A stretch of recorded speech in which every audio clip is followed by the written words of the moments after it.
Hi friends, I'm Ben. Welcome to our daily message time today. I'm so glad you decided to join us as we are diving deep into the Christmas story once again. And today we're going to talk about somebody who kind of we brush over a lot, okay? And we're like, yeah, he's kind of important, but not really, okay? And so today we need to start somewhere that you might not really recognize. I don't know. Anyway, hang with me as we are going to work through this. So you know the name Julius Caesar. Okay, Julius Caesar. A lot of us think that he was the first dictator of the Roman Empire. Well, kind of.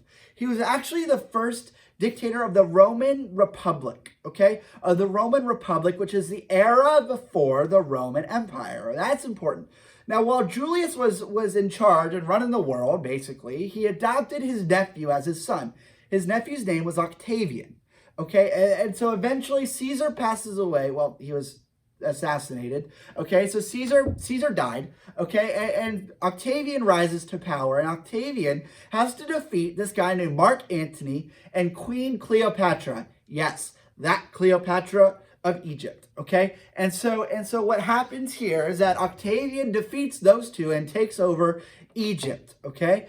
And now, Octavian is now the first emperor of the Roman Empire. And now, because his adopted father, his name was Julius Caesar, as the first dictator overall, okay, over all the republic, they decided to give whoever was in charge the title of Caesar. And so Octavian took the name Caesar Augustus. Okay, and that leads us to our first passage today. We're going to actually turn to Luke chapter 2, verses 1 through 8. We're going to start with Luke chapter 2, verses 1 through 6. I'm sorry, I know I just said 1 through 8, but 1 through 6. And Augustus is here in this story. Okay, so if you'll turn with me, here we go. In those days, Caesar Augustus issued a decree that a census should be taken of the entire Roman world. This was the first census that took place while Quirinius was the governor of Syria, and everyone went to their own town to register. So Joseph, he's important, went up from the town of Nazareth in Galilee to Judea, to Bethlehem, the town of David, because he belonged to the house and the line of David. He went there to register with Mary, she's also kind of important, who was pledged to be married to him and was expecting a child.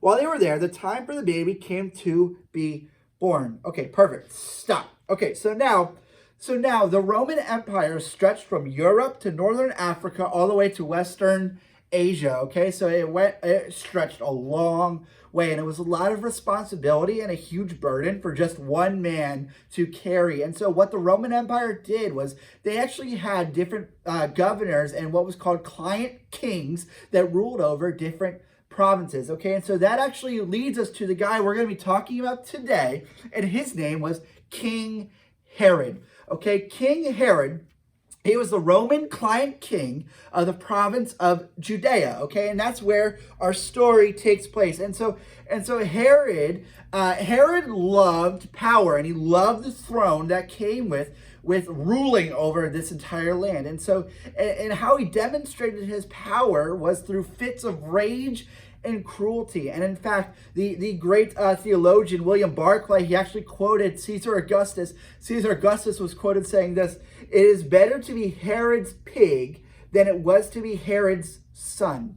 Because at least if you were Herod's pig, you had the honor of being eaten as a meal. If you were Herod's son, you were probably a threat to his reign and to his throne." That's pretty crazy to me. But in a way, it wasn't, because this is how Herod demonstrated his power. And so his story can actually be found in Matthew 2, where we're talking about the wise men coming to visit the Messiah and the escape to Egypt and all these things that take place and in Herod's province and what he wanted to do. And Herod's story can be summed up in 5 main points that we're going to work through together today. And the first one is this: the wise men show up. They show up to Herod. Okay, boom, point number 1. Point number 2, Herod is troubled at the idea of a rival king. All right, bang, perfect. Herod troubled at the idea of a rival king. Point number 3, Herod tries to get a little sneaky. He tries to get real sneaky. All right. And he goes by telling the wise men, hey, listen, report back to me on where this child was born. And so I can go and worship him a little later. Yeah, right, son. That's exactly what we were going to do. All right. So anyway, that's point number 3. Point number 4 is this. The wise men go see Jesus. They don't go back to Herod. Okay. Herod get angry. And so what does Herod do? Point number 5, Herod orders the slaughter of the innocents, and he orders all the babies to die who are under the age of 2. That's significant because what it tells us is that Herod struggled with something that you and I wrestle with every single day, and it is this concept of jealousy and envy. Herod became jealous that a newborn baby, that a newborn child was being ruled or was being worshipped more than he was, and he was being loved more than he was, and the people wanted baby Jesus more. They wanted baby Jesus' power more than Herod's. And you know, I hear this word envy, and I think of the word ivy that comes along with that, and I pair those two together because at the end of the day, ivy, you can't just trim it, you can't just cut it from the top. No, what do you have to do to cut out ivy? You have to dig around it. You have to dig around the ivy. You have to crawl down deep, and you have to cut it out the root.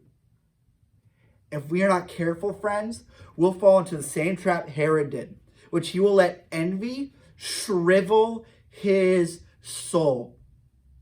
He let envy dive down so deep into his heart that he became consumed with rage and jealousy and anger that he ordered the slaughter of the innocents. He is now known as Herod the Great, the massacre, or the one who ordered the massacre of the innocents.